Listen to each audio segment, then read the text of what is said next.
Trik politik, buka dikit, ribut banyak.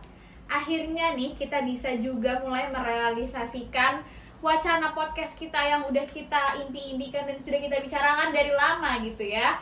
Nah, masih ada banget nih sebenarnya rasa deg-degan dan nervous karena ini episode pertama kita. Tapi semoga kalian bisa enjoy dengernya sampai 2 jam ke depan. Nggak sampai 2 jam ya? Udah nyampe dong tentunya. Setengah jam cukup kali ya. Hari ini kita punya episode yang spesial banget dan jujur kita cukup excited nih karena topiknya cukup berat ya. Kita akan membahas mengenai rezim dengan judul membedah rezim, militerisme dan otoritarianisme Prabowo dengan jejak Soeharto. Dan kita menghadirkan topik yang gak kalah spesialnya pastinya.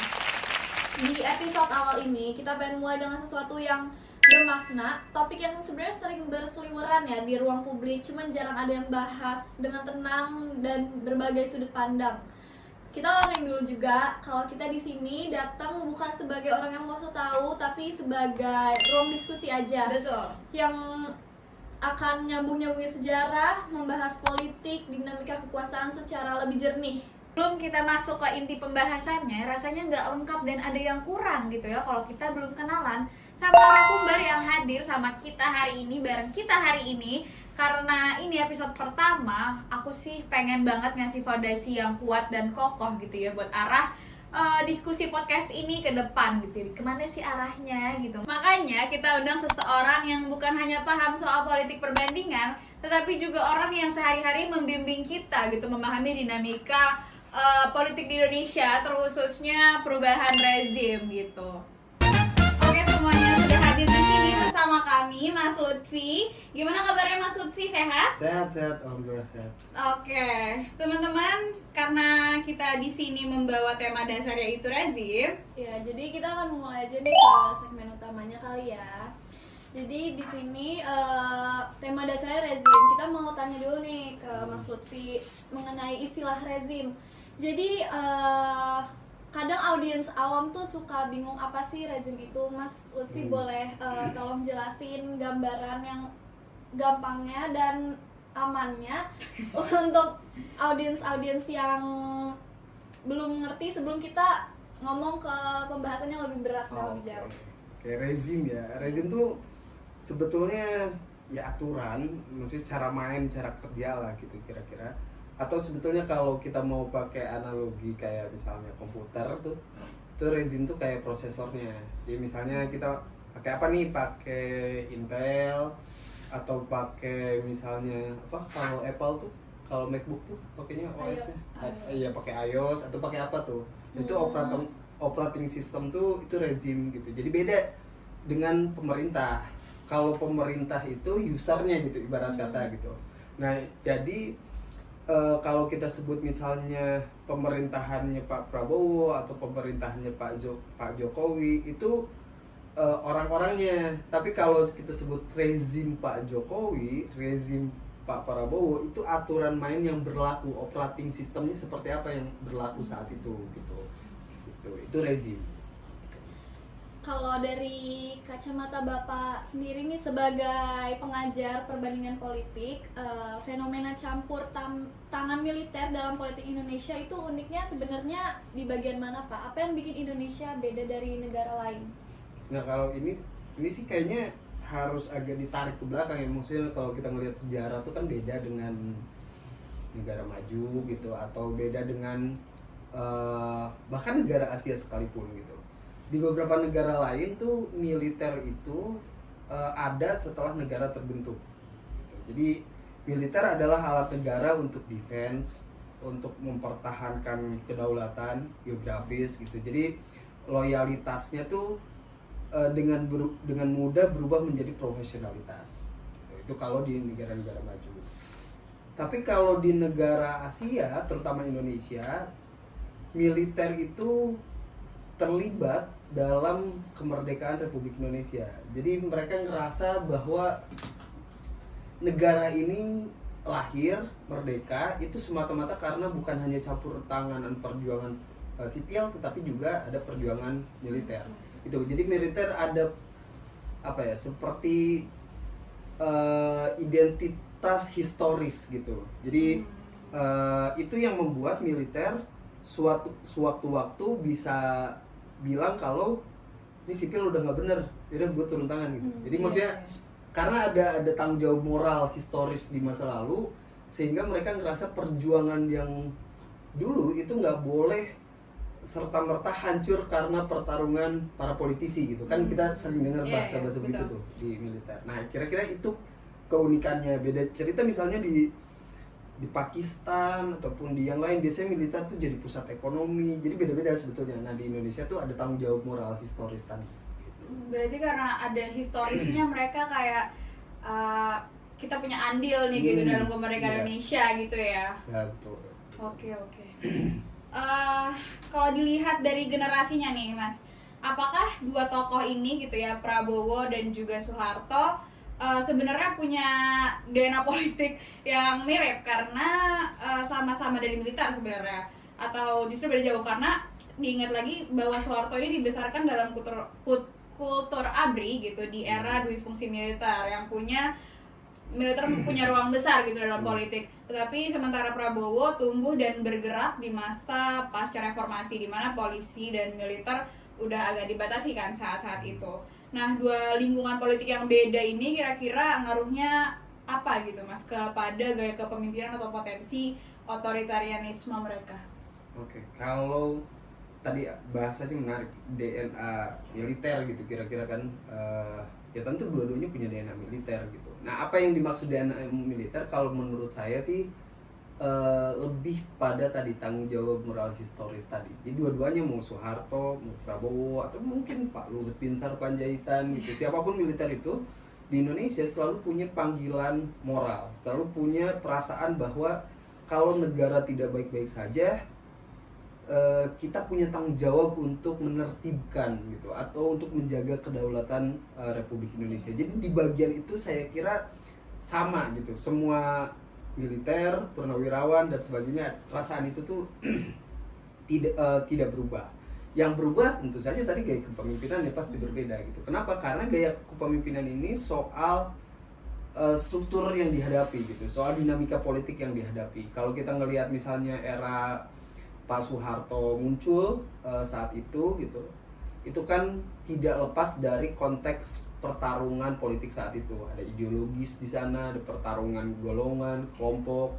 Tetapi pada saat yang sama betul ada ABRI lagi di momen peaknya gitu, di momen kuatnya gitu. Kenapa mereka bisa kuat waktu itu? Sebenarnya catatan Jeffrey Winters menyebut bahwa yaitu karena nasionalisasi yang dilakukan di era Orde Lama. Jadi perusahaan-perusahaan Belanda itu dinasionalisasi. Siapa yang menasionalisasinya waktu itu? Militer gitu. Jadi militer bukan cuma punya power pasukan, tetapi juga dia punya power modal material gitu. Di waktu itu di Soeharto. Makanya ketika Soeharto muncul, dia tidak hanya kuat secara militer, tetapi juga kuat secara ekonomi, secara modal material, termasuk ada kroni-kroninya. Nah sekarang Prabowo culture-nya berbeda. Kalau di masa 1950, 1960 itu dunia internasional memang trennya lagi banyak kudeta, atau ada beberapa kudeta lah di negara-negara lain. Tetapi 1990-an itu ada apa ya, kayak norma di dunia internasional anti kudeta gitu. Jadi militer dimanapun di negara takut untuk melakukan kudeta. Gitu. Jadi ada konteks itu tuh. Jadi Prabowo dengan sendirinya harus menerima, beradaptasi bahwa dunia sudah berubah. Nggak ada lagi peluang untuk melakukan kudeta, nggak ada lagi peluang untuk melakukan cara-cara seperti Pak Soeharto gitu. Akhirnya dia bernegosiasi dengan kekuasaan, dengan politik. Termasuk dia bisa pulang misalnya ke Indonesia dari Jordania gitu. Itu kan dia bernegosiasi dengan Megawati saat itu gitu. Jadi dia akhirnya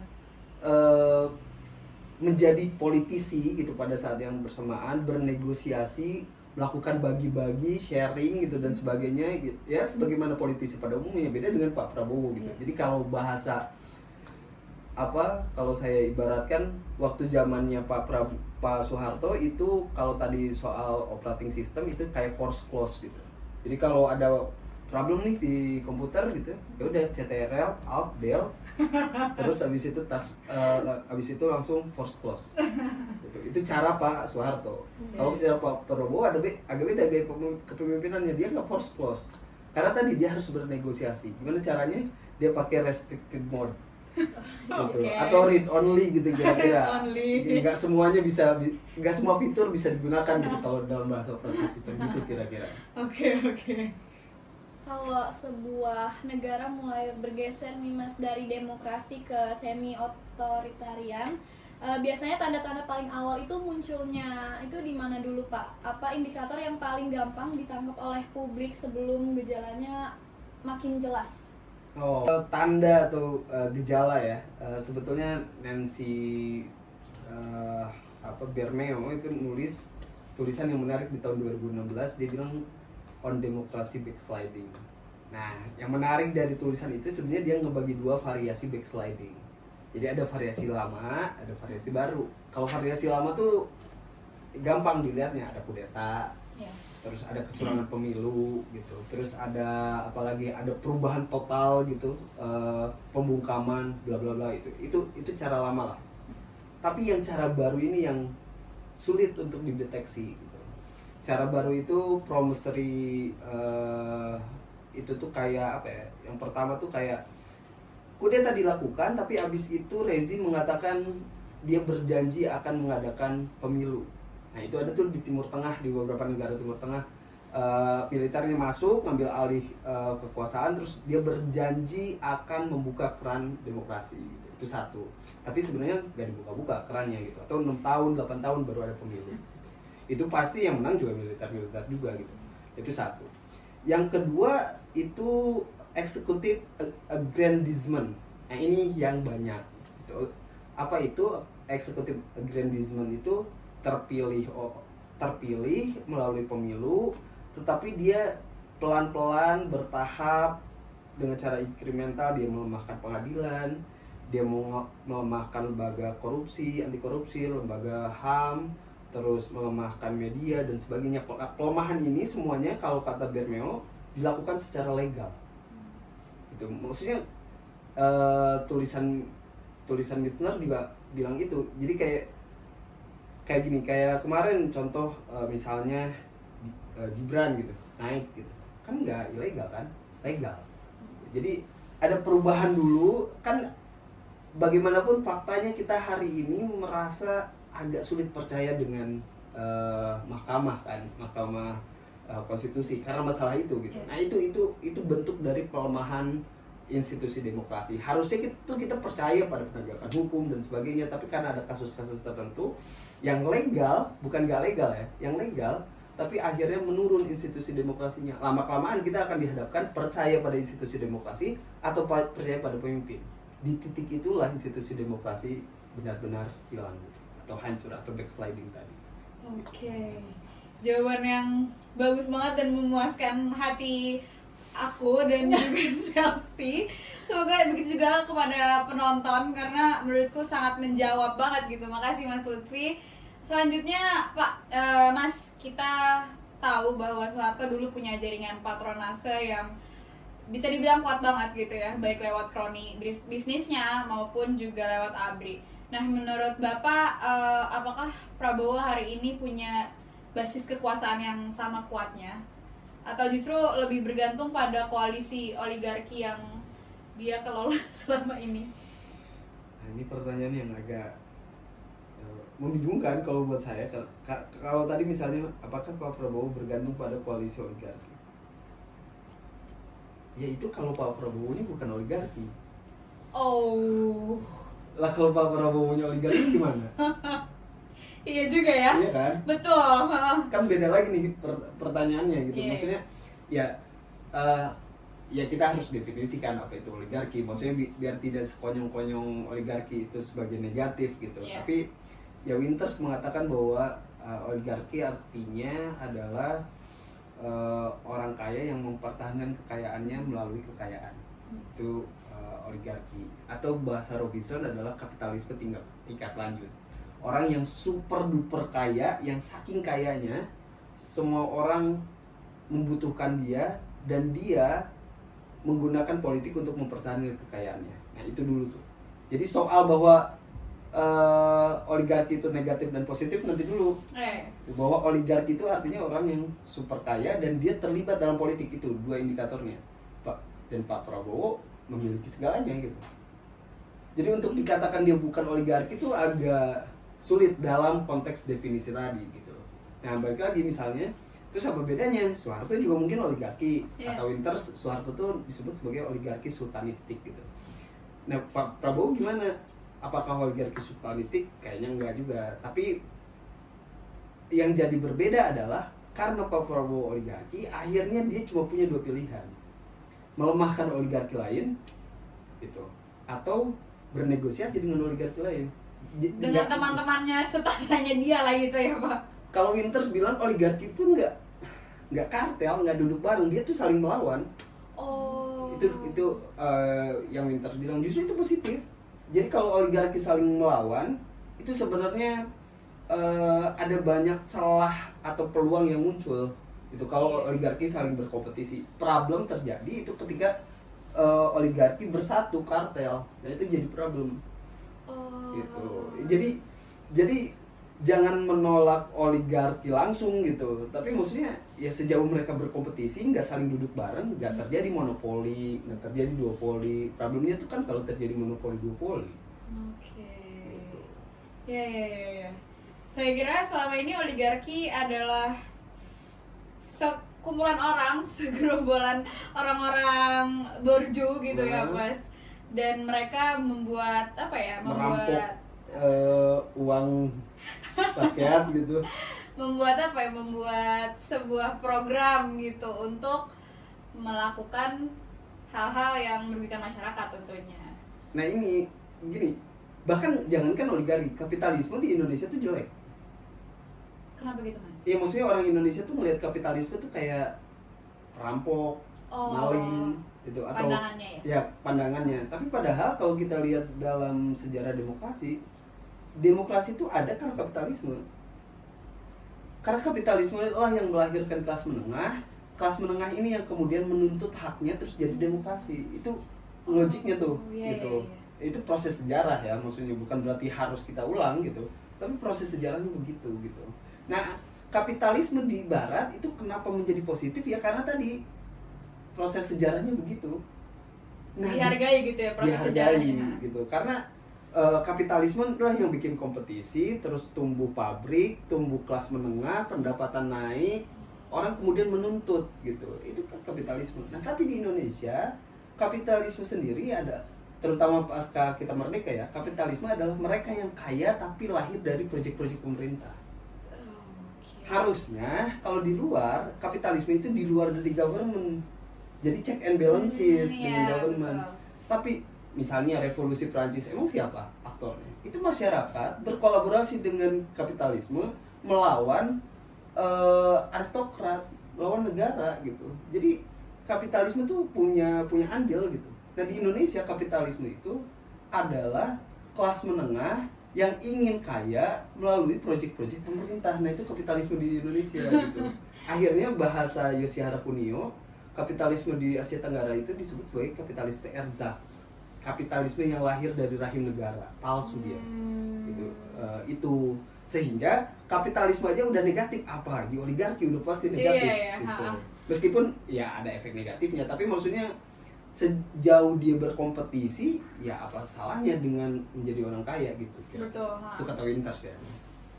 Jadi salah ya persepsinya di negeri kami tercinta ini. Enggak salah, enggak saya enggak nyebutin salah. Kurang tepat aja ya Mas. Enggak, berbeda aja. Berbeda, baik. Bahasa yang dikemas sangat detail. Lalu Mas, kalau soal TNI gitu, TNI ini sendiri, bagaimana sih posisi mereka per hari ini gitu ya? Kami semua juga yang memantau berita dan peduli pada politik negara kami ya, kami tahu lah yang berseliweran selama ini di berita-berita. Tapi menurut Mas sendiri gimana nih? Apakah TNI masih punya potensi jadi pilar utama kekuasaan eksekutif waktu kayak di Orde Baru gitu? Atau konteks politik reformasi udah bikin ruang itu jadi berubah? Ya reformasi 98 menutup pintu-pintu untuk militer masuk dalam politik. Betul memang. Tapi kan Undang-Undang Nomor 3 tahun 2025 ya. Ya 2025. Itu kan ya memang tidak membuka pintu untuk TNI, tepatnya tidak membuka pintu depan, tapi kan itu membuka pintu belakang sebetulnya. Pintu timur. Iya.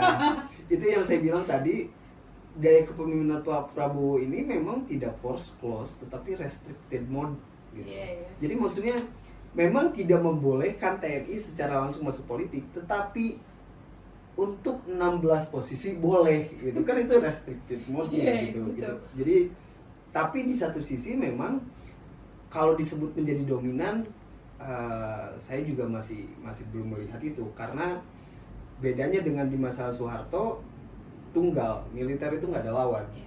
Atau misalnya lawannya udah habis. Waktu itu kan lawan terakhir militer adalah PKI, Iya. dan udah habis.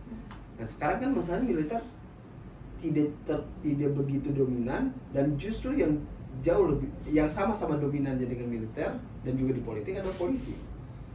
Jadi untuk mengatakan bahwa dia satu-satunya aktor yang dominan, saya kira justru yang terjadi mungkin kemungkinannya huru hara antara dua ini, mungkin ya, saya nggak. Oke. Oh, saya kira polisi dan militer itu adalah suatu kesatuan ABRI menurut saya. Saya kiranya. Iya. Beda, dan maksudnya kan polisi baru belakangan sebetulnya mendapat Iya. jatah di politik gitu.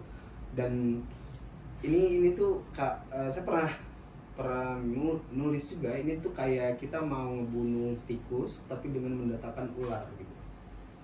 Jadi ada tikus di rumah, kita nggak bisa ngusir tikus gitu, akhirnya yang kita datangkan adalah ular. Ya memang tikusnya mungkin mati gitu, tapi yang kita hadapi setelah itu adalah ular gitu. Iya. Kita mau nyilangin satu kelompok gitu yang berkuasa di era sebelumnya dengan mendatangkan kelompok yang jauh lebih powerful gitu. Nah, itu konsekuensinya ya yang kita hadapi di masa depan ya ular tadi. Oke. Lebih berat dan lebih menakutkan berarti ya. Iya. Berbisa. Terus Mas, banyak orang di publik yang mulai membandingkan situasi hari ini dengan Orde Baru. Menurut Mas itu wajar nggak sih? Ya kalau ditanya wajar, ya wajar ya, namanya setiap bangsa itu punya memori kolektif ya. Maksudnya ya pasti membandingkan antara satu rezim dengan rezim lain gitu, itu pasti gitu. Tetapi soal benar dan salahnya kan itu yang kita diskusikan gitu. Maksudnya apakah benar kita kembali kepada rezim Orde Baru? Saya kira tidak secara secara aturan, secara apa, tetapi mungkin ya kerinduan akan stabilitasnya itu yang menurut saya cukup jelas kelihatan gitu. Iya. Itu aja sih yang kembalinya. Jadi rakyat Indonesia merindu merindu sedikit pada rezim Soeharto gitu. Cuma ya kembali lagi yang seperti dibilang Matusi itu hal yang wajar, maksudnya bukan wajar ya, maksudnya kayak ya let it be aja sebenarnya. Lalu juga terakhir nih Mas, tanda-tanda bahaya kecil gitu ya, bahaya tanda-tanda apa gitu yang harus publik waspadai dari sekarang supaya kita nggak mengulang pola otoritarianisme yang dulu yang pernah terjadi gitu. Biasanya kan gejalanya munculnya pelan-pelan gitu ya, perlahan. Lebih tepatnya mungkin yang bisa kita lihat adalah mekanisme korektifnya masih ada apa enggak. Sejauh mekanisme korektifnya masih ada, kita bisa berharap bahwa bisa ada perbaikan sejauh ada mekanisme korektif. Apa itu? Ya, kita lihat lembaga seperti KPK itu kan punya mekanisme korektif, Komnas HAM, Ombudsman gitu, atau masyarakat sipil juga bagian dari mekanisme korektif. Sejauh komponen-komponen itu masih ada, kita bisa berharap bahwa lilin itu masih nyala gitu kira-kira, kalau itu masih ada. Nah problemnya adalah kalau setiap mekanisme korektif mungkin mulai melemah, mulai dikooptasi. Nah kemarin ya saya sih masih percaya bahwa apa yang terjadi di KPK kemarin adalah kooptasi, pelemahan gitu. Nah belum lagi sekarang revisi undang-undang HAM masuk ke prolegnas. Itu juga sama, ada kecenderungan meng-ASN-kan Komnas HAM gitu. Akhirnya mekanisme korektif menjadi kemungkinan besar hilang juga sama kayak KPK. Nah, tinggal kita nggak tahu ke depannya gitu. Kalau semakin hilang mekanisme korektif, ya barulah kita tidak punya harapan. Itu kayak kita dimasukin ke ruangan tapi ditutup semua pintu jalan keluarnya gitu. Nah, makanya sejauh masih ada jendela-jendela kecil ya masih aman lah gitu. Oke. Itu sih. Oke, kita sudah berada di akhir pembicaraan kita hari ini. Aku sama-sama Chelsea, aku juga sepakat dengan apa yang dibicarakan Mas Lutfi tadi. Seperti konteks rezim, aku setuju bahwa rezim adalah aturan main dari seseorang yang menjadi penguasa di negeri kita, presiden ya itu rezim itu adalah masa-masa dan cara dia bekerja, bisa dibilang kayak seperti masa kerjanya mereka gitu ya, abad-abadnya mereka saat mereka berkuasa gitu. Jatuhnya berarti pesan untuk publik ya. Ya. Gitu. Ya sebetulnya pada dasarnya belajar dari negara-negara lain gitu. Ada banyak perubahan pelan-pelan atau incremental gitu. Kita juga tidak bisa memastikan apakah perubahan ini benar-benar akan mengarah pada otoritarianisme gitu, atau justru malah sebagaimana klaim yang disampaikan pemerintah setiap hari, yaitu pada kemajuan gitu. Bisa jadi gitu, kita tidak menutup kemungkinan itu. Tetapi yang pasti adalah bahwa kebebasan atau demokrasi yang dimiliki oleh rakyat itu adalah alat untuk membatasi kekuasaan gitu. Jadi gunakan itu sebaik mungkin gitu. Memang suka ada omongan dari pemerintah atau omongan dari siapapun yang bilang demokrasi itu bukan kebebasan bla bla bla dan sebagainya. Jangan terlalu bebas, nanti ekonomi kita bermasalah. Ada banyak sekali, makanya kita butuh stabilitas. Tapi saya cuma pengen mengingatkan, justru itu satu-satunya alat yang kita miliki untuk tetap bisa hidup, untuk tetap bisa survive di tahun-tahun kemudian. Kalau kebebasan itu hilang, ya satu-satunya pilihan kita cuman berharap pemimpin kita tobat gitu. Kayak di Korea Utara kan satu-satunya pilihan rakyat ya berharap ada pertobatan di pemimpin negara. Nah, kita nggak mau itu terjadi gitu. Jadi gunakan hak demokrasi kita sebaik mungkin. Wah, terima kasih banyak banget nih Pak. Jujur kami Sama-sama. deg-degan banget karena Dinga lagi nih perdana kita membuat podcast. Tapi menurut saya Bapak berhasil buat kita semua kayak lagi ngobrol santai ya, jadi kelas ngobrol enjoy. Dan kita juga bersyukur banget Bapak mau hadir ngejelasin isu yang sebenarnya heavy gitu ya, dengan cara yang bahkan teman-teman dengarnya sambil nyuci piring pun mereka bisa paham gitu ya. Dan buat teman-teman pendengar, terima kasih banyak yang udah nonton dan ngikutin obrolan ini sampai akhir. Kalau kalian masih di sini, kita apresiasi banget. Mungkin kalian lagi gabut atau kalian pengen dengar kita juga. Jangan lupa stay waras, stay kritis, and stay tune, karena kita akan balik lagi dengan episode yang seru dan yang pastinya nggak bikin kita overthinking lagi soal negara. Sampai ketemu di episode berikutnya. Dah.